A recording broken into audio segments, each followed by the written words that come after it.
Ito na nga mga kaprate ang paliwanag natin sa isang video natin ng daming basher na nag-bash. Hindi yata naunawaan yung sinasabi ko. Kasi maliwanag naman ang mga pinapaliwanag ko at sinabi ko doon na bakit ang board ay paalon-alon pa rin kapag na-install mo na.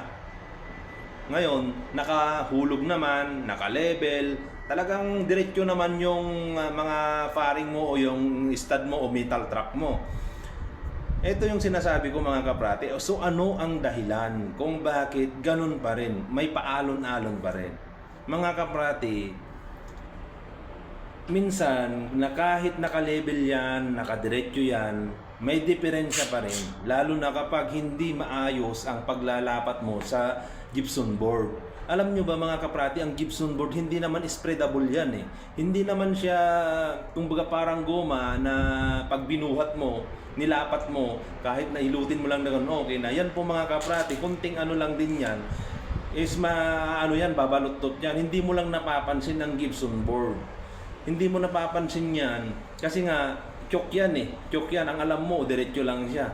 Pero alam nyo ba mga kaprati, yan, ang loob niyan eh, nadudurog yan. So ganun po ang gypsum board.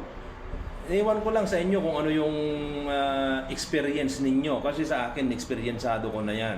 So ang iba, hindi pumapayag na ganito, ganyan. Kasi nga, installer din sila.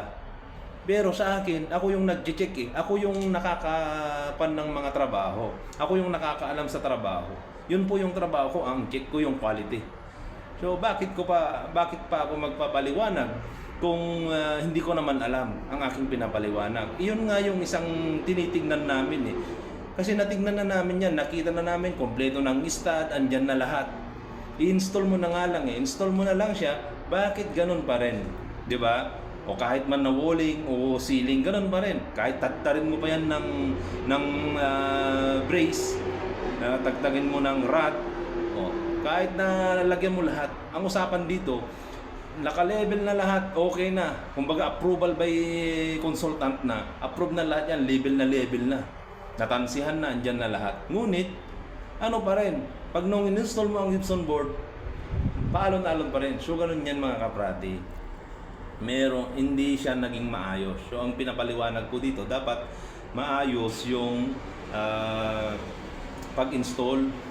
Hindi yung banatan mo sa gitna ganyan, kasi madudurog yan, lalo na kapag hindi pare-parehas ang space ng ng screw mo, nadudurog yan, umaalsa din yan, baka akala nyo. Kasi nga, di ba sa kabila ng board matigas, tapos dito sa kabila malambot. Doon dapat tinitingnan nyo, hindi lang basta tinitingnan nyo lang, kasi ito yung isang problema sa mga installer, hindi nila tinitingnan yung mga kalidad ng mga board. Basta lamang alam nila mag-install, yun na yun. Dapat pag-aralan nyo din kung ano yung disadvantage ng gypsum board ninyo. Kung ano yung halimbawa na-experiment nyo sa gypsum board nyo, 'di ba? Halimbawa pag binabali nyo yan, bumabalik ba, 'di ba? Hindi, 'di ba? Pag halimbawa tinuktok mo yan, medyo nag-crack siya, hindi naman bumabalik yan, 'di ba? Bukol na 'yon, mga kaprate.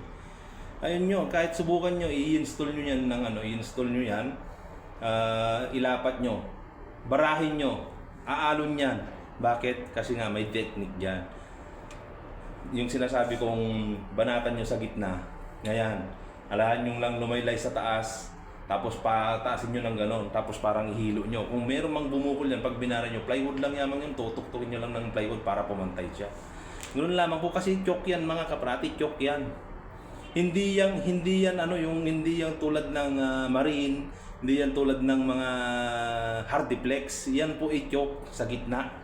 Kaya kahit na anuin mo yan, yung pag binubuhat-buhat mo yan, hindi maganda kasi pag nagpumapaling yan, kaya kailangan din mahingat ka sa mga ganyan. Hindi lang basta tinapal mo, okay na, mabilis ka. Okay na, hindi po.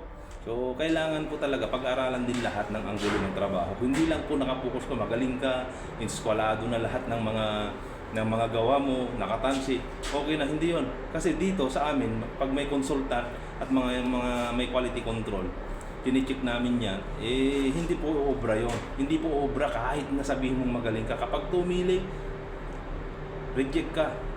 Lalo na kapag tumas ka pa sa 2 mili, 3 mili. Sa atin, pwede. Sasabihin na, wala namang makakakita, ganyan. Ganyan ang Pinoy eh. Pero sa amin dito sa trabaho, talagang perfectionist. Hindi yung basta ginawa mo lang okay na. Hindi. Sa amin dito talaga hanggat kaya namin itama namin. So ganun lamang po. Sana ay wag po tayo magsalita ng hindi maganda sa ating kapwa, lalo na't hindi natin nakikilala yung tao at hindi natin nalalaman kung ano talaga ang kwento. So ganun na lamang ho mga kaprati. Sana ay nagkaroon tayo ng kunting paliwanag at nagkaroon tayo ng kunting linaw. Ako po si Kaprati ang nagsasabing ligtas ang may alam.